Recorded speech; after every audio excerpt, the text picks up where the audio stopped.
PAM, la coalition Benno Bokk Yakaar et toute la population kaolackoise d'avoir soutenu son Excellence Mouhamadou Ndiaye Rahma.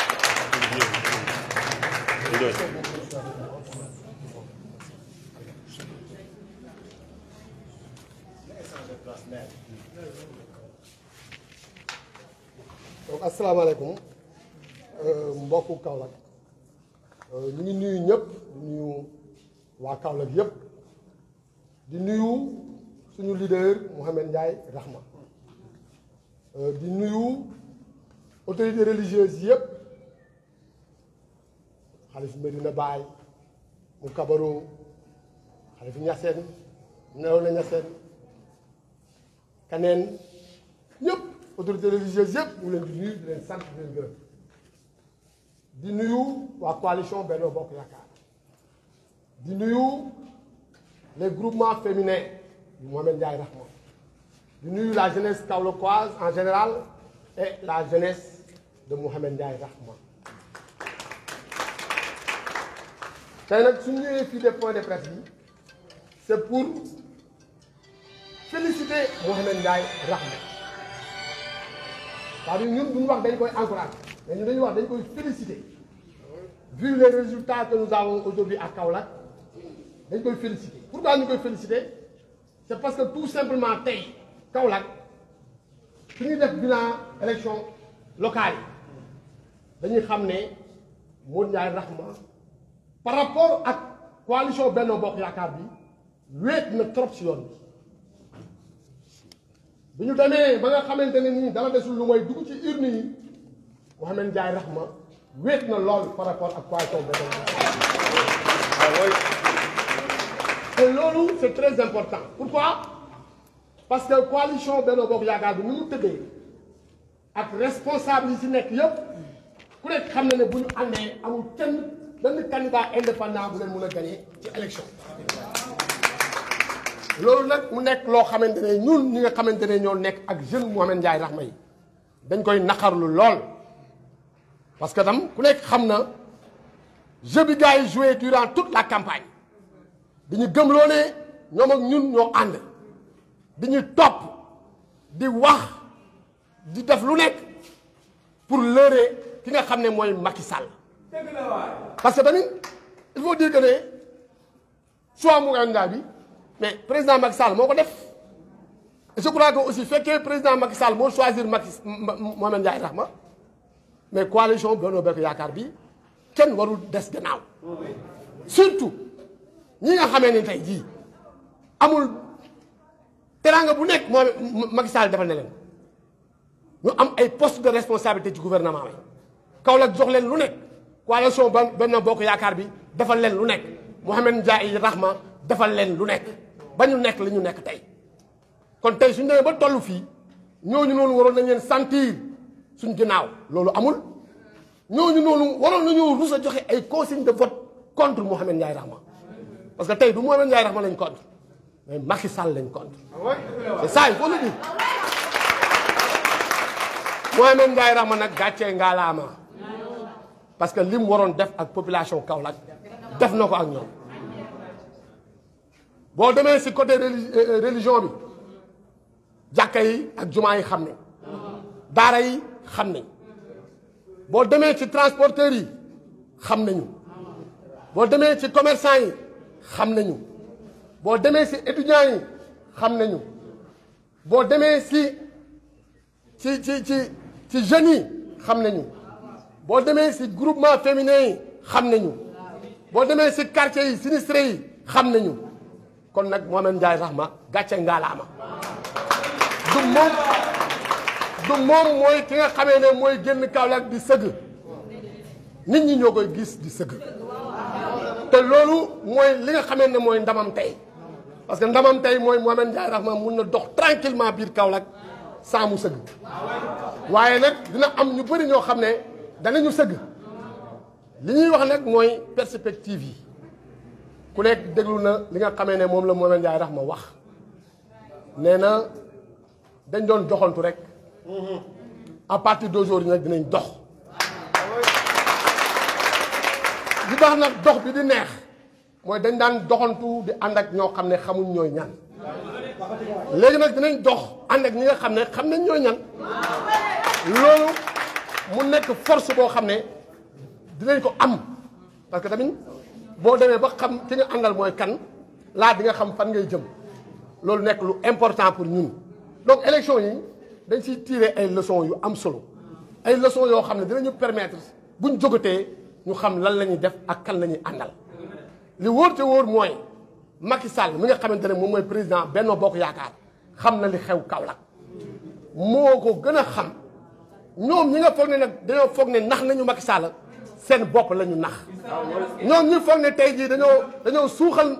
Mohamed Ndiaye Rahma dañ koo sigil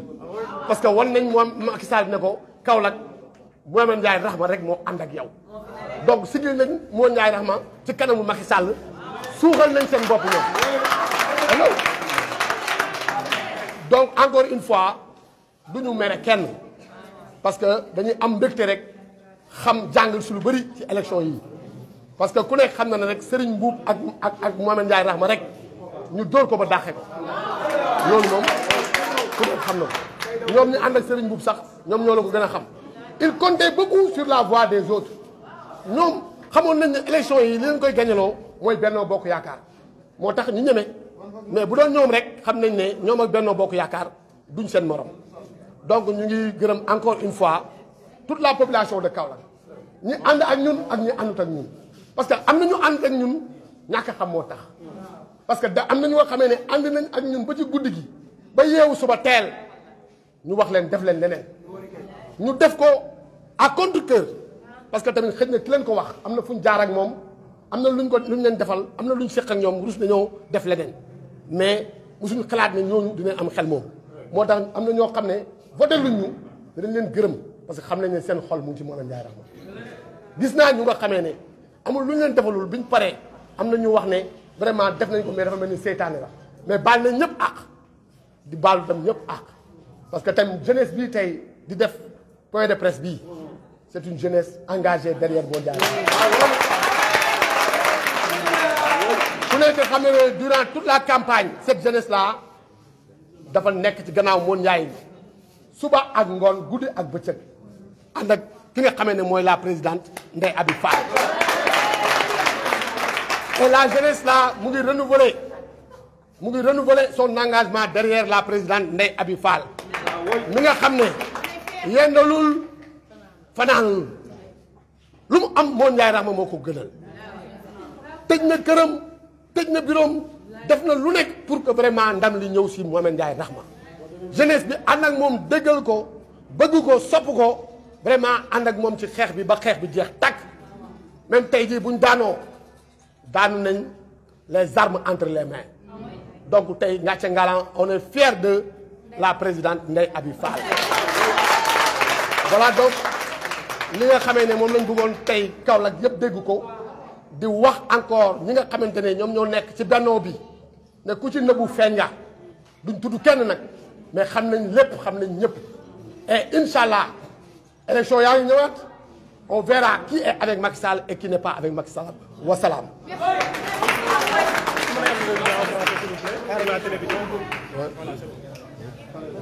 Version française. Vous voulez résumer? Voilà, pour faire la synthèse. Alors, nous sommes là aujourd'hui. Bon, je suis Cheikh Ndoye, je suis donc le centre de la communication de la jeunesse unie de Rahma. Alors, pour faire la synthèse en français, je dirais tout simplement que aujourd'hui, nous sommes réunis ici à la permanence de Mohamed Ndiaye Rahma pour faire ce point de presse. À ce point de presse entre dans le cadre donc du bilan des élections locales qui sont déroulées ici à Kaolack. Alors, nous remercions d'abord toutes les autorités religieuses. Nous remercions aussi notre leader, M. Mohamed Ndiaye Rahma. Alors, nous disons aujourd'hui que par rapport aux réalisations qu'il a eu à faire ici à Kaolack, nous le félicitons. Parce que tout le monde sait aujourd'hui que sur le côté religieux, Mohamed Ndiaye Rahma a beaucoup fait pour les mosquées, pour les daras et pour les guides religieux. Sur le côté pour les commerçants, mais il a aussi beaucoup fait. Pour les étudiants, il a beaucoup fait. Pour les artisans, il a beaucoup fait. Pour les transporteurs, il a beaucoup fait. Donc aujourd'hui, vraiment, Mohamed Ndiaye Rahma a tout fait pour la population de Kaolack. Maintenant, par rapport aux élections en tant que telles, il y a eu une implosion au niveau du Benno Bokk Yakaar. Et tout le monde le sait. Si Benno Bokk Yakaar était derrière Mohamed Ndiaye Rahma, mais les résultats auraient été vraiment autre chose. Mais tout le monde sait aujourd'hui que le Benno n'a pas été derrière Mohamed Ndiaye Rahma. Ce qu'ils ont fait, ce n'est pas contre Mohamed Ndiaye Rahma, mais ils l'ont fait contre le président Macky Sall. Parce que c'est lui-même qui a choisi Mohamed Ndiaye Rahma, parmi tant d'autres ici. S'il l'a choisi aussi, c'est parce qu'il savait pertinemment qu'ici à Kaolack, il n'y avait que Mohamed Ndiaye Rahma qui faisait le travail. Toutes les militantes et militants de l'APR aujourd'hui sont derrière Mohamed Ndiaye Rahma. Raison pour laquelle le président l'a choisi pour quand même être tête de la liste communale.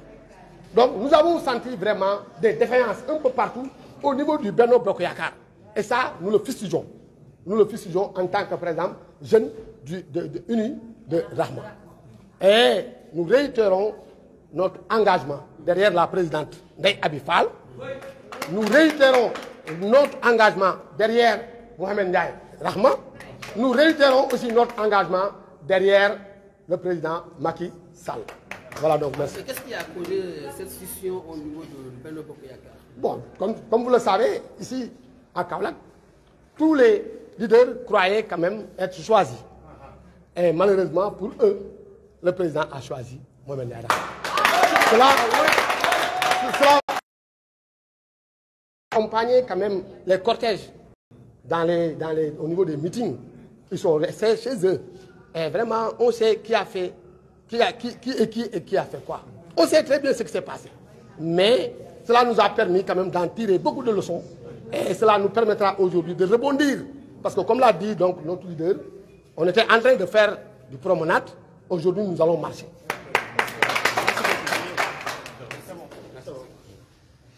Ok, merci.